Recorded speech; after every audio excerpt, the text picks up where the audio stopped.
an Unspoiled Network podcast. This is Spoil Me, covering One Piece, episodes 32 and 33. In these episodes, we get to find out the exact nature of the bargain that Nami has made, and Zoro just keeps going to and fro, causing trouble, then wanting to go back and cause trouble the other place that he had been before. He is just always looking for trouble. Welcome to Spoil Me.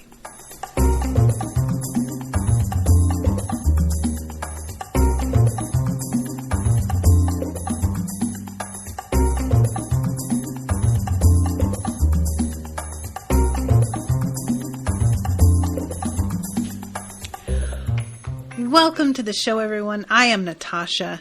Thank you very much to Gabriela for commissioning this episode. Gabriela is here in the chat. Hi, girl. So, yeah, this episode, or this pair of episodes, were really fun. I really enjoyed these a lot. There's a lot happening, and even though there are some moments of, the drawn out, like, it was very few and far between. It was actually pretty well paced overall, and the developments of everything felt rewarding. The one thing that was really tough was the poor sea cow that gets forced into pulling their ship along. I really felt for that poor sea cow, guys. Anybody who listened to the Doctor Who show maybe remembers the episode with the space whale, which was probably the most angry I have ever been in the years that I covered Doctor Who. I can't, animal abuse. I hate it. It's just all it is, okay? And I feel like it's hard to get behind the whole thing where Sanji's like, well, you tried to eat me too. I saw no evidence of that. I saw a very large creature opening its very large mouth and Sanji jumping to conclusions. The defense rests. Circumstantial. Just saying. Team Momu. That's all I've got to say about that. So, yeah. I just had to put that in there because y'all know. But thankfully, there's not a lot of that animal. They wind up being a very, very small aside in these two episodes, and that's pretty much it. We get more of Luffy fighting over food. I will say, Luffy's whole attitude with food, I keep thinking it's going to get old for me, and it just doesn't. Him literally punching a sea monster in the face because it's about to eat his dinner. I get it. I really do. You want to be generous. You want to care for the other beings. But that's your dinner, man. And he has a fucking hollow leg, as they say. So, we gotta do what you gotta do. That said, poor guy, by guy I mean sea monster, is crying, literally crying by the end of this. Guys, I can't handle it. It's too sad. Yeah, Alex says it would be easier to take if he wasn't so cute. Exactly. He looks too cow-like. If you made him literally any other kind of animal, probably. Well, I say that. Probably not true. If you made him more fish-like, maybe it wouldn't pull the heartstrings so much. It's an unfortunate fact, but if something is non-mammalian, it drops 20% in its cuteness for me. But, I'm not proud of that, but what can you do? So, all right, let's start this off. Because that's the beginning of the episode is all of them eating and the monster popping up and interfering with their travels. And then we cut to Nojiko. I am going to need help remembering her name. Nojiko's animation is interesting. First of all, I think I described already her overall look last episode, but she has this really cool lavender colored hair with a red headband in it. I think I described her as being kind of like a rockabilly look, and I stand by that. I didn't notice until this episode that she has lips that are like paler than the rest of her face, which gives the effect of her wearing like a frosted lipstick like in the 90s. Did you guys ever try frosted lipstick? Because I did. And let me tell you, not a good look for me. Some people can get away with frosted lipstick. I think you have to have more of a cool tone to your skin usually. And if you are either very deep-skinned or very pale, it tends to work. But on my face, it made me immediately look like a corpse. Like all color drained out of my face. It's a bad look. And honestly, Nojiko does not pull it off. I'm just going to say it. Nojiko girl, you need to get yourself some fucking NYX and liner and do something. Because your lips are weird and distracting. I don't like it. I don't know what they're trying to do with this animation, but it's bad. It's just bad. However, the rest of her look is cool enough to override that and still make her be cool.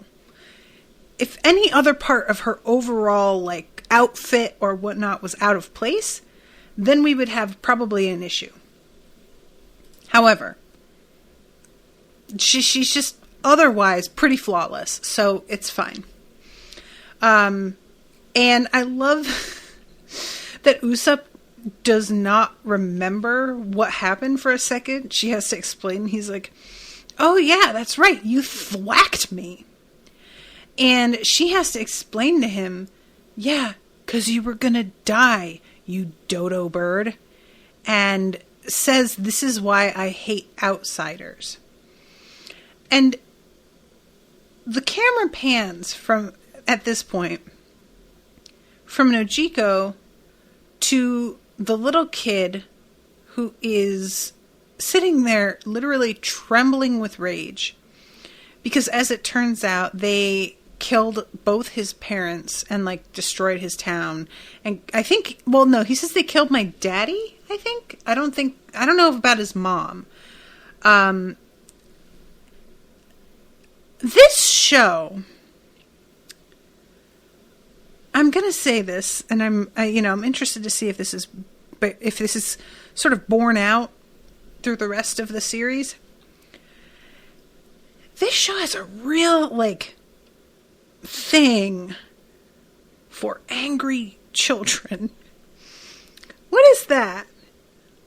Like, this expression on this kid's face, his restrained rage.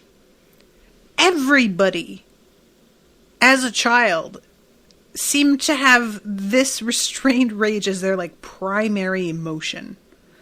Luffy is constantly, like, dying to prove himself against people. He got so angry at what's-his-face for not, like, fighting back in the bar immediately and then fucking started trouble out in the street outside. Zoro, when he was, like, a kid, like, literally lived to fight and was angry all the time at everybody. Everybody's, like... I'm trying to think... The only kids that we see that don't have this energy are like the 3 kids that were in Usopp's crew. And they did occasionally.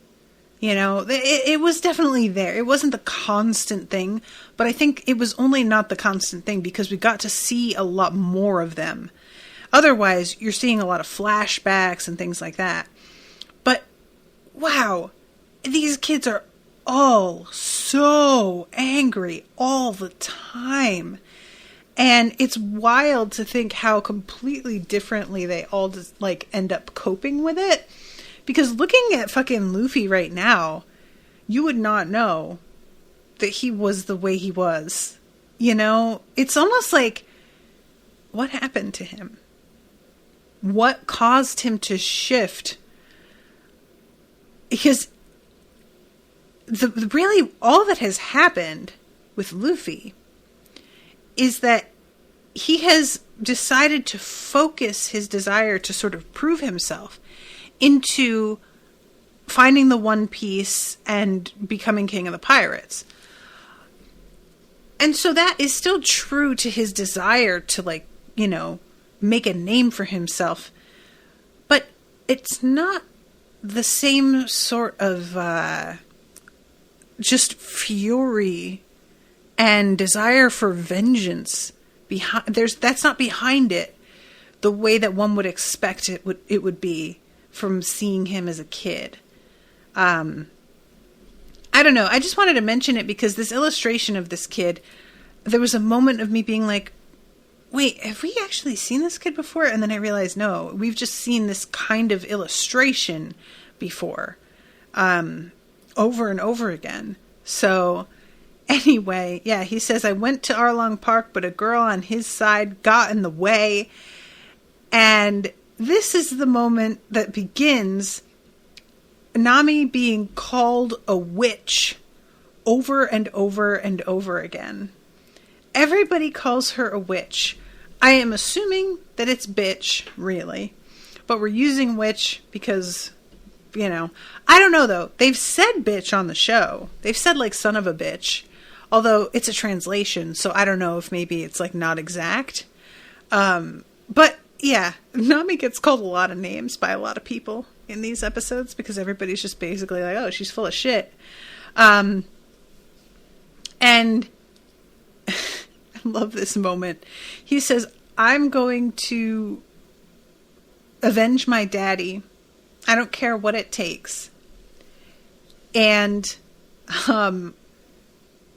what is her name? Oh my God. I've been saying it, and now I have forgotten it. Everybody help me. Nojiko, thank you guys. She tells him, then die. Straight up just says it. All right. I mean, if you want to die, like, go ahead, not my kid. Do what you want. But just, you have to be aware that's what's going to happen. I mean, Arlong stopped you. That witch stopped you. Or not Arlong. Me and that witch stopped you. That's twice now that you've escaped death. So, if you really just want to go ahead and fucking throw that down the drain, whatever, fine, go ahead. And I was like, you know what? That's a good point. When somebody has been rescued twice from their own bad decisions, then it starts to just be like, all right, you know what? I wash my hands of this. If you want so bad to go out there and fuck shit up for yourself, then I guess that's on you. Oh, Alex says emphasis on the first syllable, Nojiko. Right? Did I get it? I always forget that. Nojiko. Nojiko is pretty rad, to be fair. It turns out, as we find out later, that she is the adopted sister of Nami. Or she says we are adopted sisters. I'm not sure which of them was adopted or if they both were adopted or what the deal is there. But essentially, she is helping to keep Nami's reputation really negative in order to maintain the illusion that Nami is firmly on the pirate side. What's sort of odd about this is that Nami has come to an agreement with Arlong, as we find out later. 1,000,000 berries in exchange for the village. And it's being accepted that Arlong, 100 million, says Gabriela. Oh, damn. It's being accepted that Arlong will keep his word. And he even says in a conversation, I would never, go back on my word when it involves money. And I'm very curious if that's true. Because if it were not addressed specifically, I would have assumed, easily assumed, that Arlong would just pretend that he was going to do this deal and then would back out of it immediately. And the fact that they already have, talked about the sincerity, at least the alleged sincerity of his promise, that's compelling to me. I'm really curious about what it is about, I mean, we know that he is really interested in money because he is trying to build an empire, basically. So he is extorting the people in this village for money in exchange for, creating a fund so that he can continue to consolidate power, right? Is 100 million berries enough to offset what he's been making from this village? I'm going to assume yes. That is probably a win for him in the end. This village seems pretty tapped out. So it was just like, the start of the episode, I really was like, I cannot believe that Nami thinks he's going to do what he says he's going to do. It just seems to me such a given that he's going to fuck her over. And then when he specifically says that he would never, I was like, okay, is that true? Will he, I don't know. I want to believe that he would do what he says simply because that's a little bit more interesting, to be honest, if he would. Now, all that said, it's sort of weird that despite the fact that they have this deal, Nami still feels the need to prove that she is on their side, in quotes, like that she's part of Arlong's crew. And I'm a little bit puzzled about that. Is it supposed to be he only made the deal with her because he believes that she is still kind of going to be under his command? And if she weren't on friendly terms with him, he wouldn't have sustained this deal with her. I don't know what kind of ongoing agreement they would have. I suspect they wouldn't have one. I don't think she would want that. But yeah, I'm just sort of it's weird to me that she both has this business arrangement and she has this fake reputation that she has to maintain. I wouldn't have thought both would be necessary, and I guess that it's just about continuing to keep up this facade that she isn't secretly working to undermine him at every turn, which to be honest, she's not really. She isn't secretly working to undermine him until her friends wind up getting tangled up in everything in these episodes. Up until this point, I think that they had, it was a facade that she was enjoying ripping people off. It was a facade that she was so heartless and ruthless. But there wasn't any actual, backstabbing going on. So, yeah, I guess that works. I guess that makes sense. It was just sort of surprising to me because I was like, well, what difference does it make? I guess what I was thinking was that it was like a ransom, that, oh yeah, we'll free your island once you give us 100 million berries, so that it would be he made an offer that he was certain she wouldn't actually be able to reach just to fuck with her. Do you know what I mean? But I think that I have just sort of the wrong idea of how the deal was struck to begin with. Anyway, I just had to talk that out because I was a little bit confused about it, but yeah. Okay, yeah, this is when the kid says that his mom is alive. And Nojiko tells him that, well, obviously she's worried about you then, so go to her. And he just says, okay, and wanders off. And it's a weird moment that I was sort of expecting to see him again. Maybe we still will. But yeah, fucking Usopp, you're a nice person, even though you have tattoos. Excuse me, sir. I am interested to find out what her tattoos signify, because not many people have them in this universe, and Nami has one that she kept hidden because it was really significant. Are hers significant in some way that we simply don't understand at this point? She's not keeping them hidden, so obviously she's not worried about it. But I do wonder if anybody is going to, mention it at any point. So yeah, this is when she drops the bomb that Nami works with the pirates, and Usopp just sits there with his mouth hanging open, freaking out. And then she drops the additional bomb. Even more surprising, that witch grew up in this very house. And I did think it was sort of wild how cavalier she was telling him this. And then it turns out that they're not on bad terms after all, that she's very aware of what Nami's doing. But there was a part of me, like, once I found out that they were on the same page, I was kind of like, oh, well, maybe you want to, like, inject a little bit more outrage into the mentions of Nami then, because it did seem sort of weird that you were that chill about it. And Usopp notices that there is like a little sailboat and a compass and Nami's name like carved into the surface of the table. And I really like this. I thought this was sweet. Just the idea that she has always been sort of pursuing this thing. And she has to sit there and listen to Usopp being like, that bitch, laughing the whole time. And she seems taken aback when he says that. She looks at it. He says she was going along so happily. And she says, happily? Her? Which I think is meant to indicate Nami isn't somebody who fakes that well. So if she was laughing and seemed to be happy, that was genuine. She wasn't just doing a put on, you know, and that her sister knows her well enough to be able to tell that's what was going on.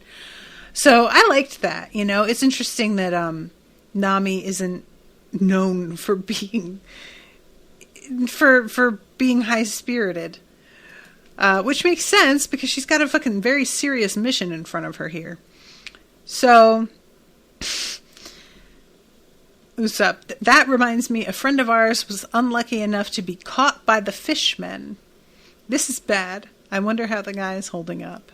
So then we go over to Zoro, who is still sitting there in front of, like, the scene with him. He's in the same spot. And Nami is continuing with the, you suckers, I used you, it was great, you were easy to use, you didn't even know, yada yada yada. Arlong is back there calling her a cold-blooded witch. She'll even forget about her own parents' death for money. And when he says that, her face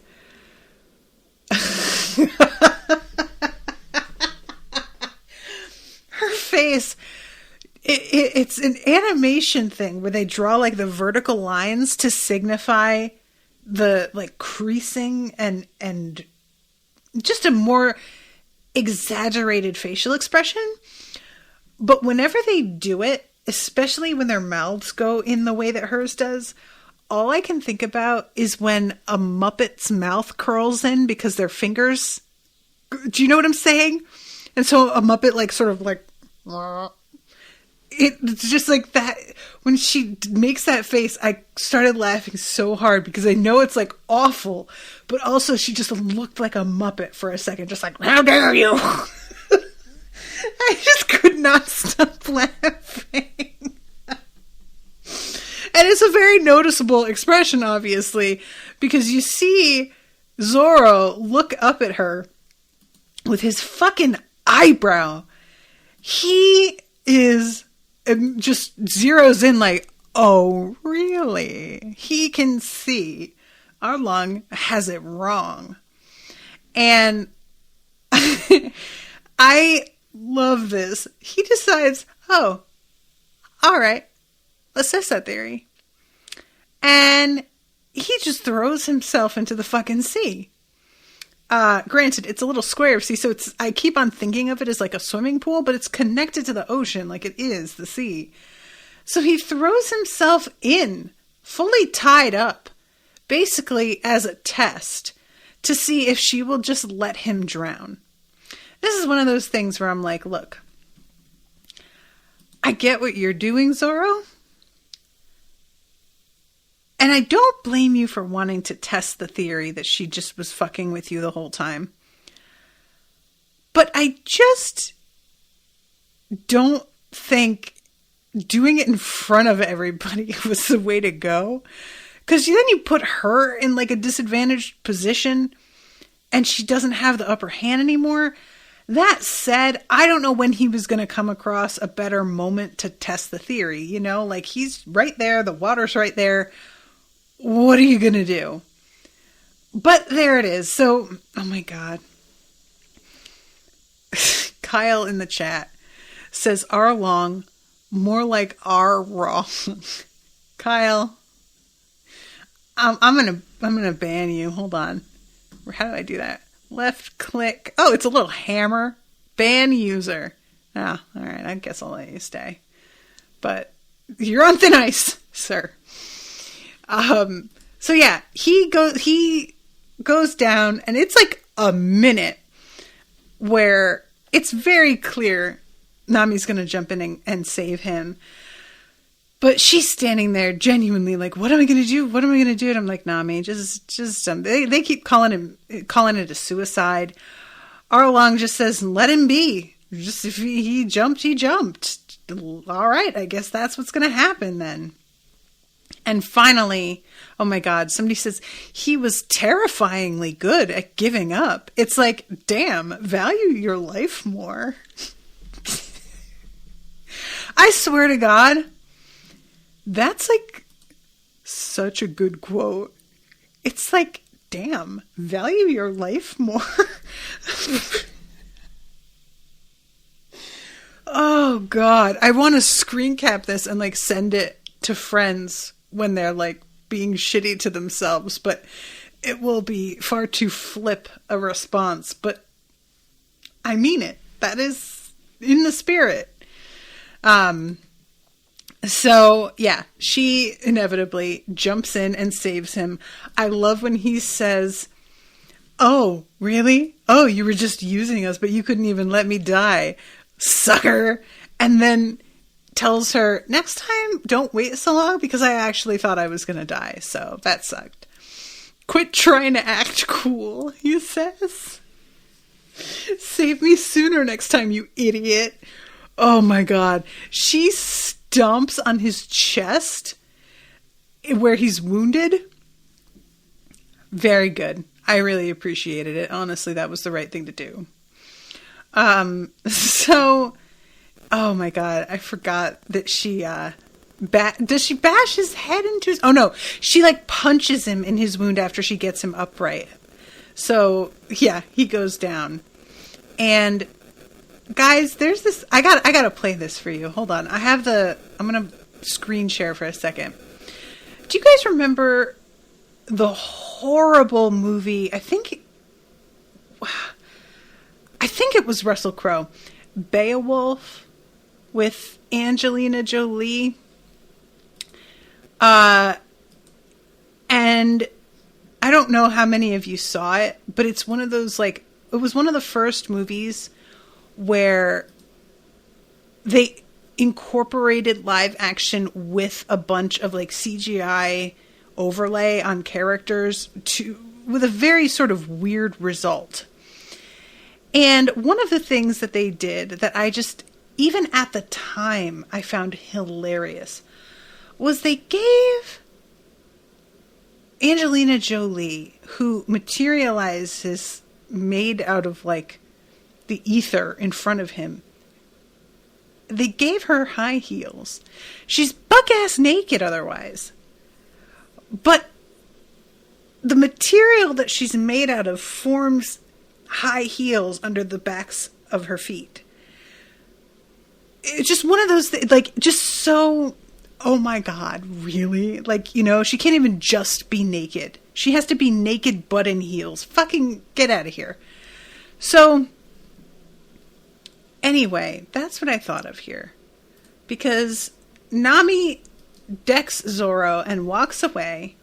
And as she's walking away, she's on her tippy toes in a way that is, it still like looks like a Barbie.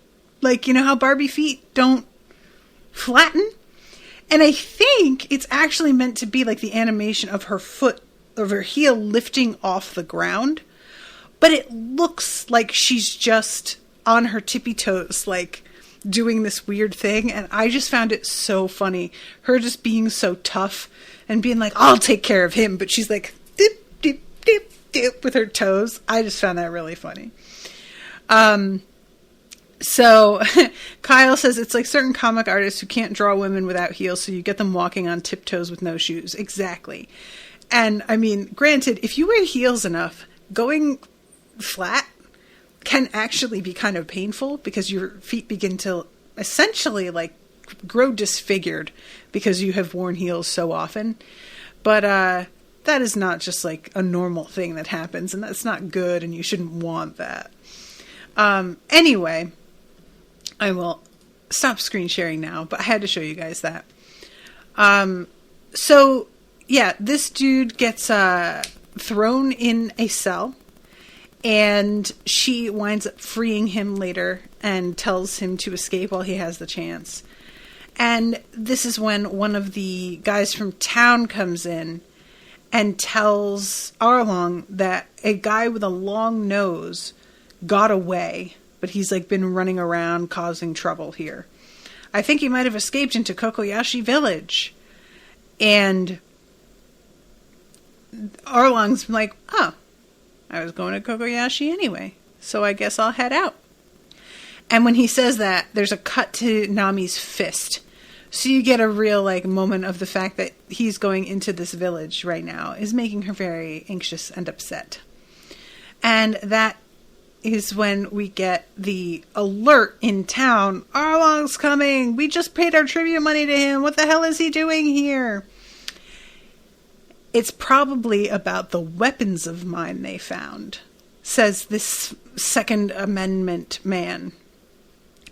And he just keeps on standing by the fact that it's just a collection. I wasn't going to use them. I'm not going to rebel. I just like weapons. I just like looking at weapons. It's no big deal. And I know that I'm like supposed to be on this guy's side because Arlong's a terrorist and a despot and terrible.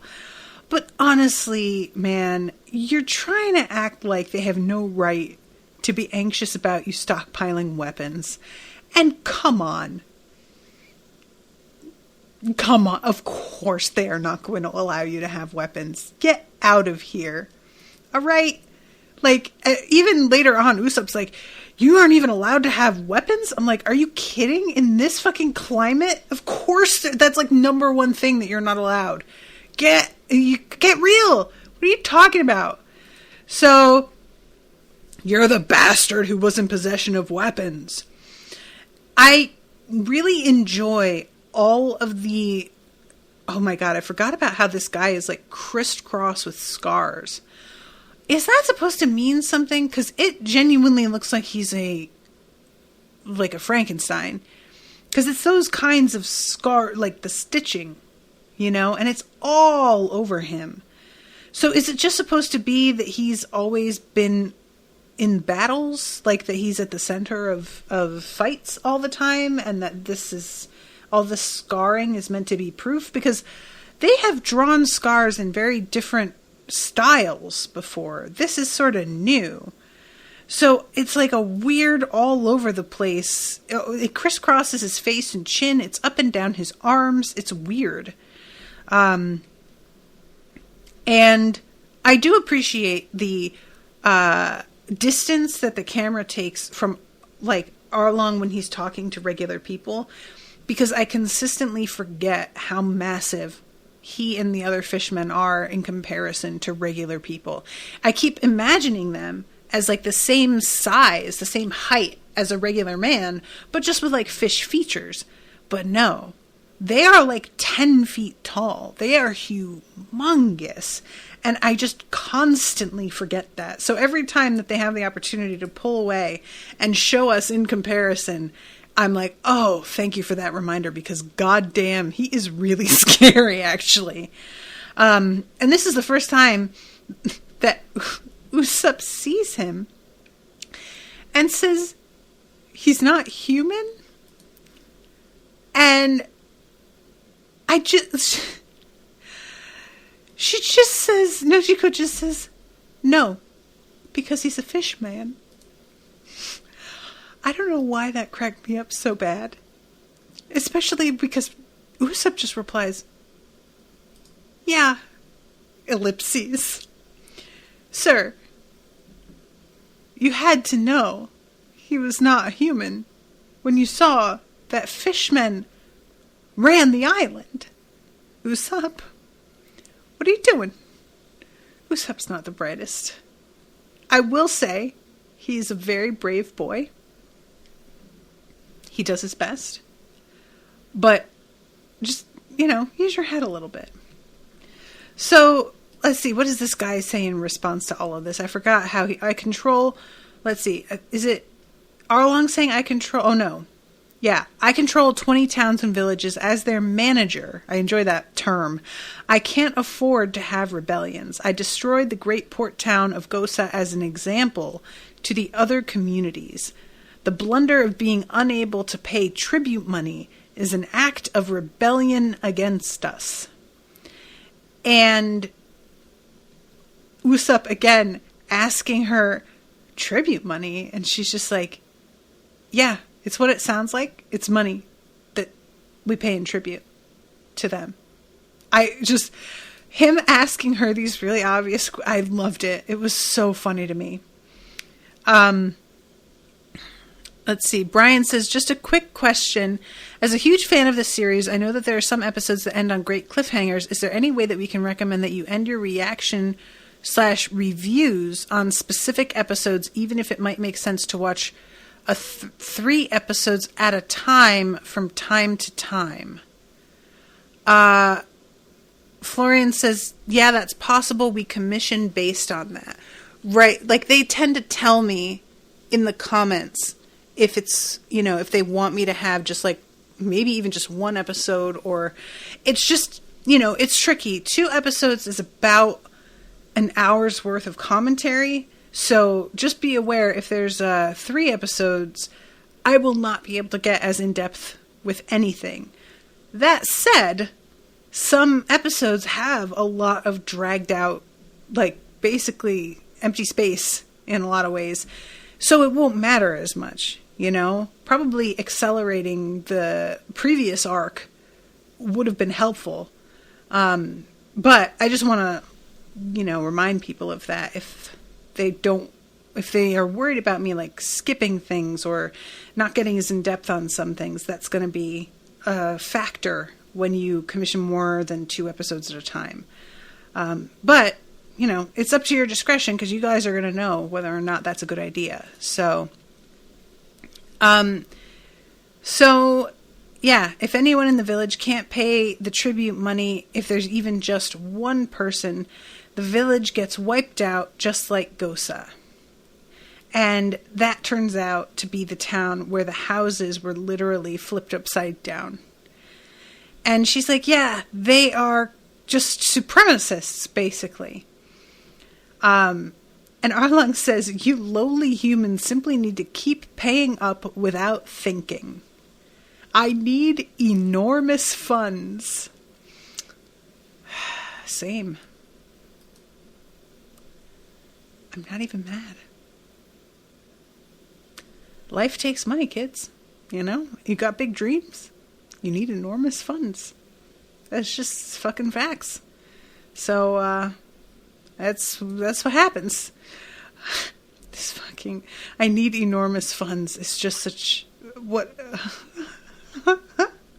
that's one of those things where, it's the translation, like this will happen sometimes in listings for things that are for sale on Amazon, where you can tell that English is somebody's second language, or maybe it's not even their second language. They just use like a translation machine to create the listing. And like, technically speaking, they're using synonyms, but it's just, that's not the way that word is used in English, really. And the enormous funds is just so, it's like, ooh, you're almost there. Like, that almost sounds right, but it's just off enough that it's hilarious.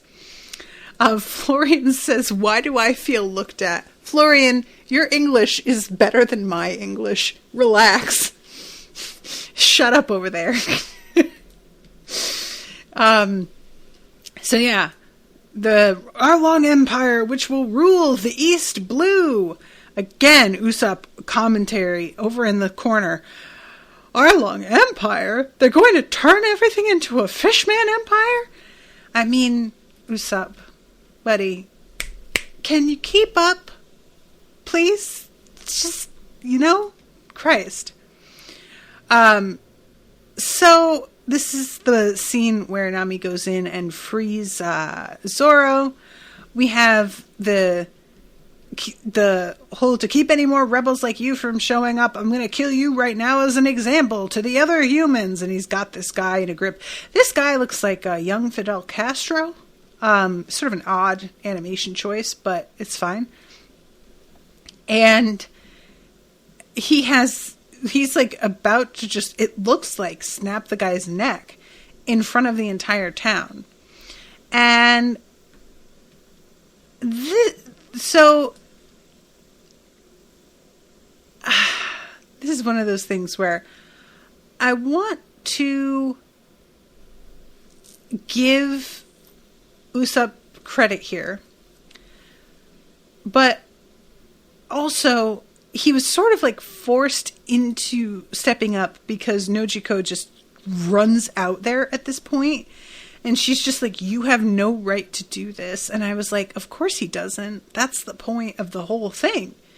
He has never had a right to do any of this. That's just what? But, evidently he has pushed it too far this time. And she asks, why would we rebel now of all times? We've been paying your money for 8 years. I don't know that I knew it was a full 8 years that he had been in control of this place. But that is a long ass time for everything to be continuing on like this. And when she steps up, the entire town comes out. And they're all just like, yeah, put him down. You can't do this. And Arlong is basically like, it's really cute. It's actually like adorable that you guys are all out here trying to present a united front. And honestly, like, I admire that a little bit. But mostly, I'm baffled that y'all have forgotten that I turned a town upside down. I could still I can still do that, right? Like, there were people in that town too. I just did it anyway. And the guy he's got by the neck is yelling at them all to, like, play the long game, basically. If you're going to fight to the death to defy his rule, then you should have done so 8 years ago. And I was like, he has a point. So we all swore to fight the patient fight, to live. And, I mean, like I said, he's got a point here. I am very curious about him looking like he is stitched together, though. Being alive is enjoyable, even for puny insects like you. Oh, Arlong. So then he, smashes the guy into the ground. Talks about how some living things are better than other living things. People begin to get outraged again and try and step up.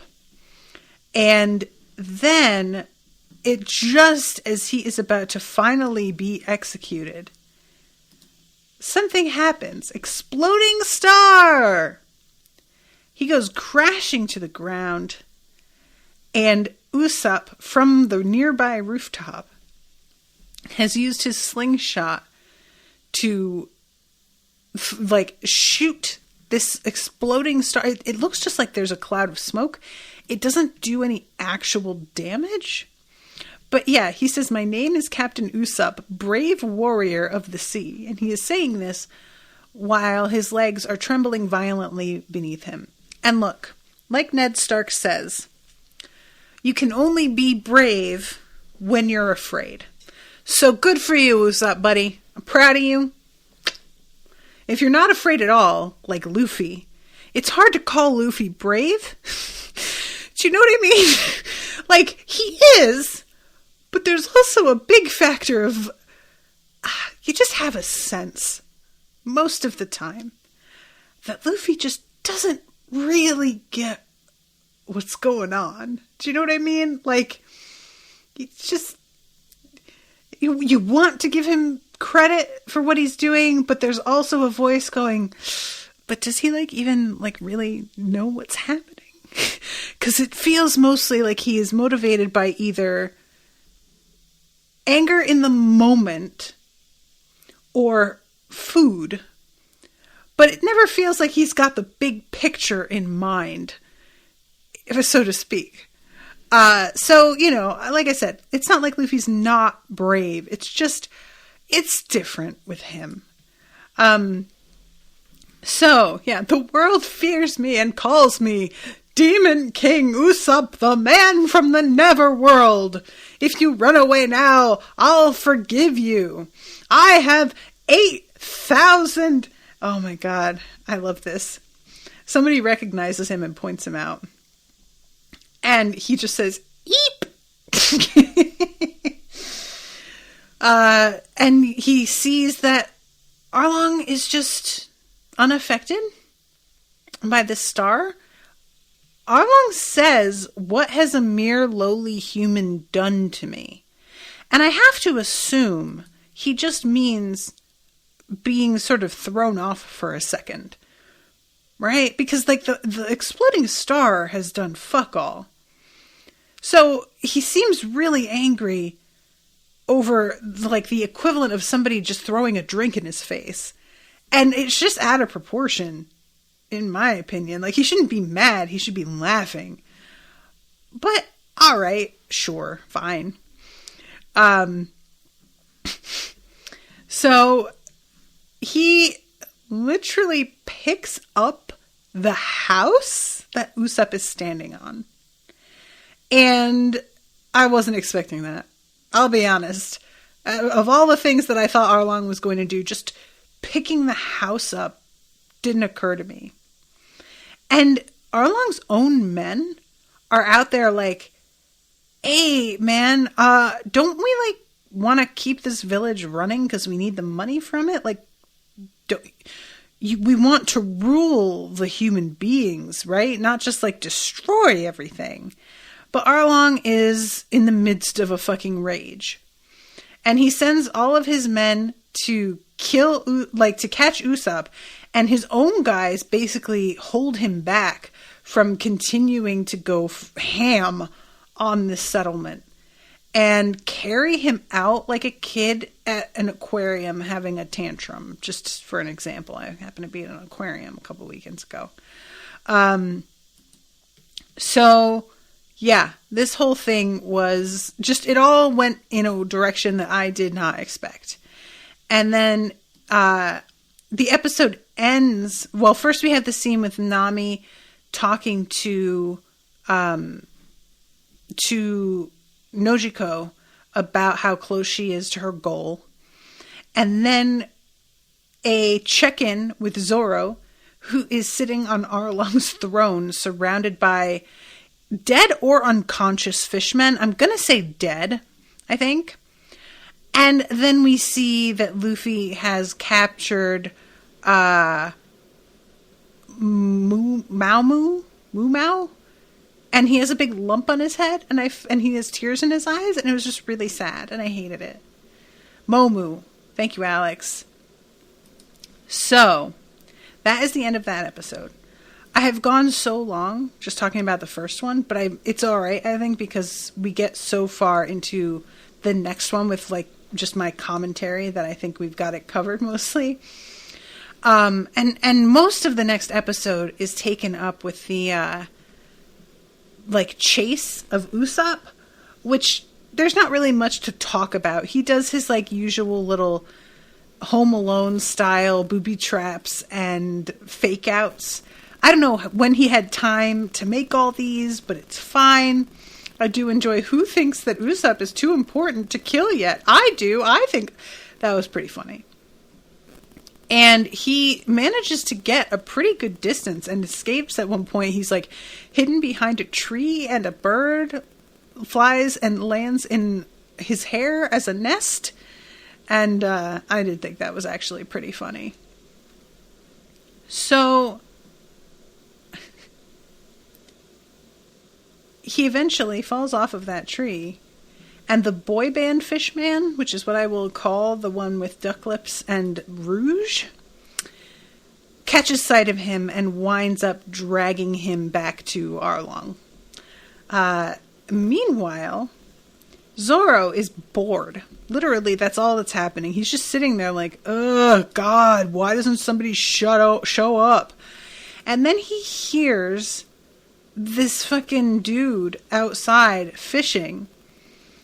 And when he looks over the wall, he sees Hachi, is that his name? The octopus man. And this dear dodo bird, he reminds me of Hagrid a little bit.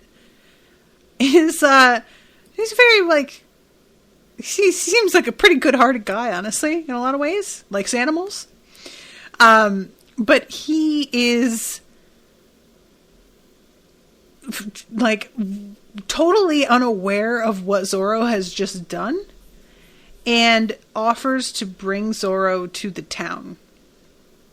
And he mentions, like, there's a long-nosed stranger running around all over the place. And that's when Zoro is like, oh, all right, well, I don't have anything else to do. So, yeah, I guess I'll save him. How do I get to the village? And he just, like, hops over the wall. And because he comes out that way, Hachi doesn't see all of the bodies, so he doesn't realize what's happening. So Hachi brings him to the town just as Arlong returns from town and sees all of his dudes and is very upset. And one of them is, like, alive when he gets there, and he asks what's going on. And I found it interesting, he recognizes Zoro's name. And it didn't occur to me that in the scene where Nami is talking to Zoro, I didn't notice that she didn't say his name at all. And Zoro doesn't say his own name either. So this is the first time that Arlong is realizing who Zoro even is. And Zoro is famous enough that even Arlong knows him and realizes, like, oh, it makes sense that he would be after me. I was really, like, I just was under the impression that he was aware who he had, and evidently not. So, yeah, when this guy tells him, he's like, wait, what? And he assumes, of course, because why wouldn't you, that Zoro must be here to collect his head, like, that he's the bounty that Zoro is after. The fact that it would just be accidental that this guy is here makes no sense to him.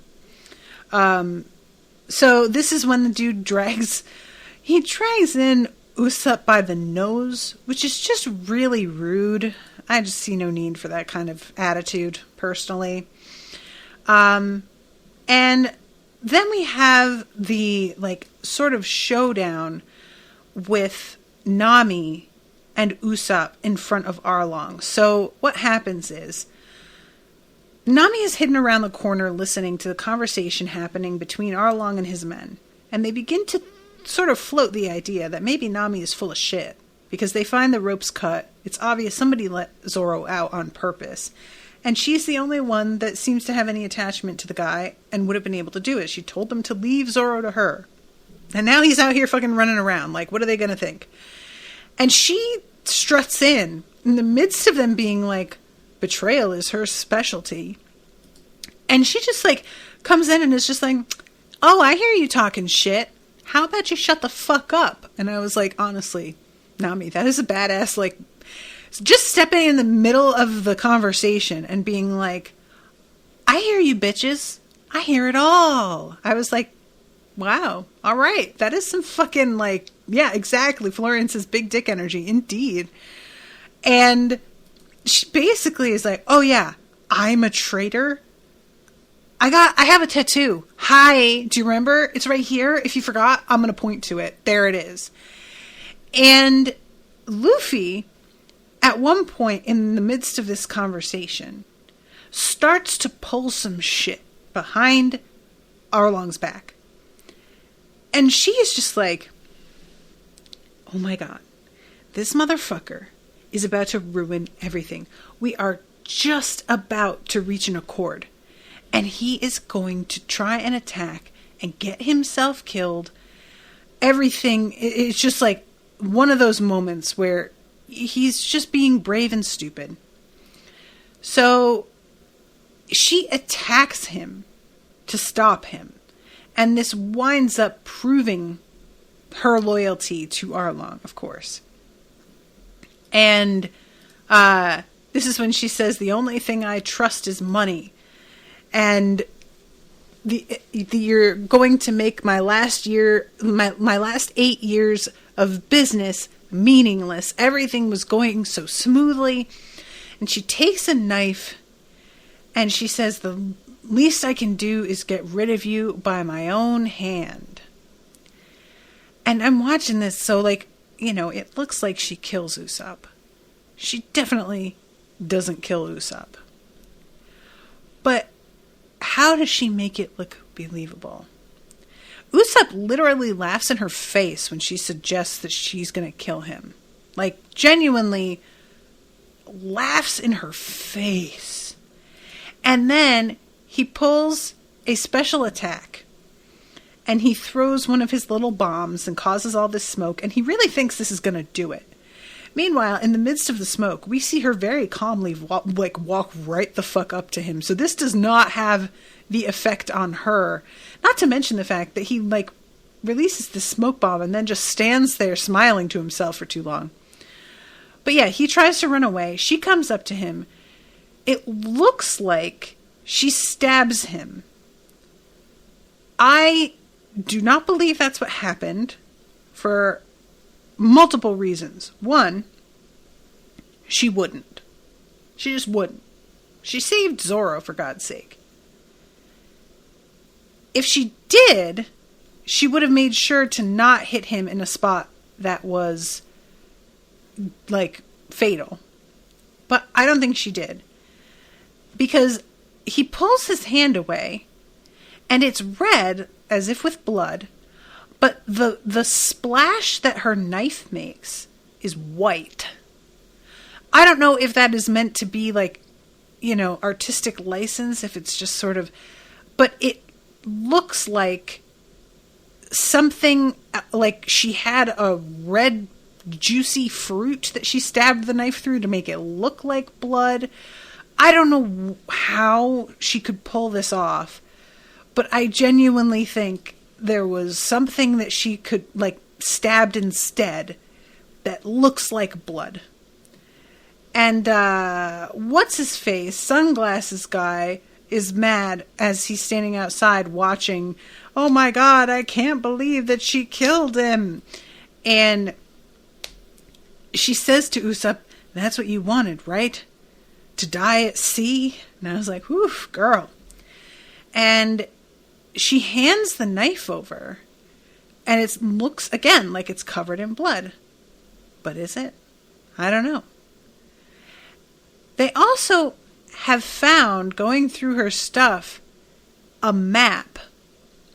And I think it's meant to suggest that Kokoyashi Village has treasure in it. I don't... somebody says something like that, but nobody ever confirms it. She never says anything about it herself. And she's very intent on getting this map back. So after she does this and proves her loyalty, she steals the map back, or she snatches it back, really, and walks away. And this is when Arlong says, I'd rather cut my own belly open and die than go back on a deal involving money. Something like that. That's the kind of man I am. And she just says, glad to hear it. And walks away. And the dude who she handed the knife to is looking at it and says, that's one creepy girl, which I thought was pretty funny. Creepy is certainly a word.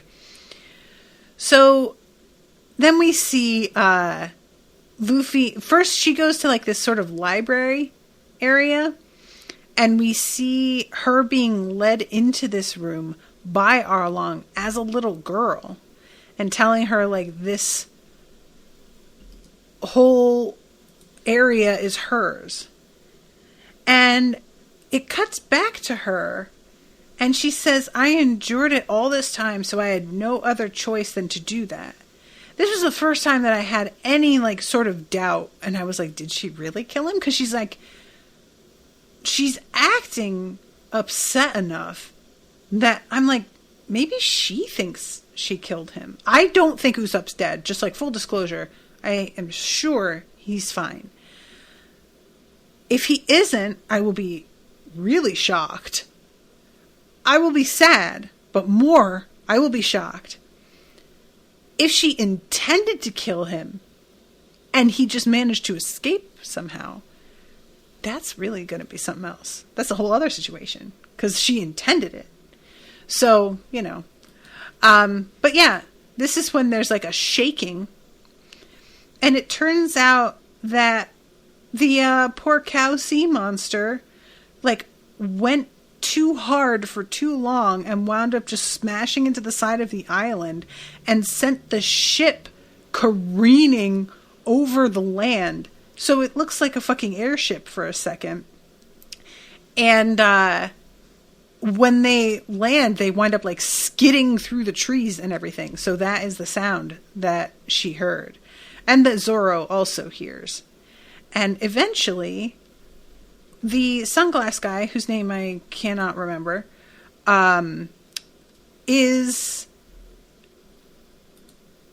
he arrives to tell them about the fact that she killed Usopp. And, you know, I mean, he's just like pounding the ground. He was killed by big sis Nami. And I was like, I know that should be like more high impact when you say that, but when you call her big sis, I can't take it seriously.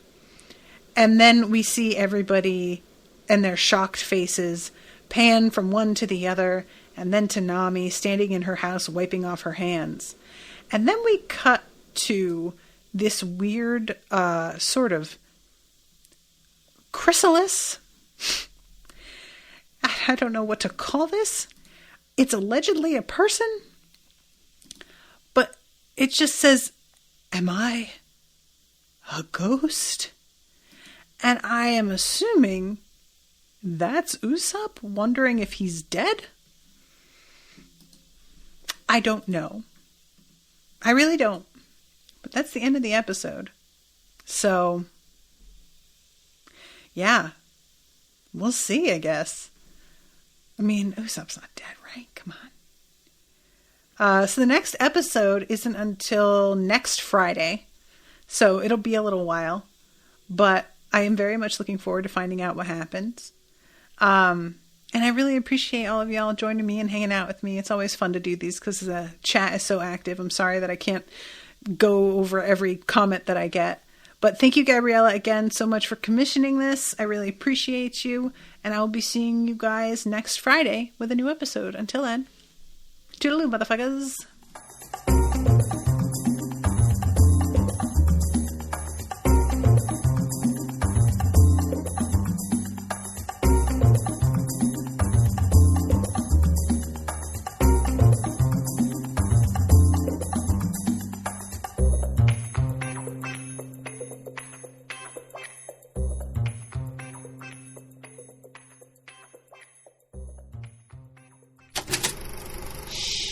That was an Unspoiled Network podcast.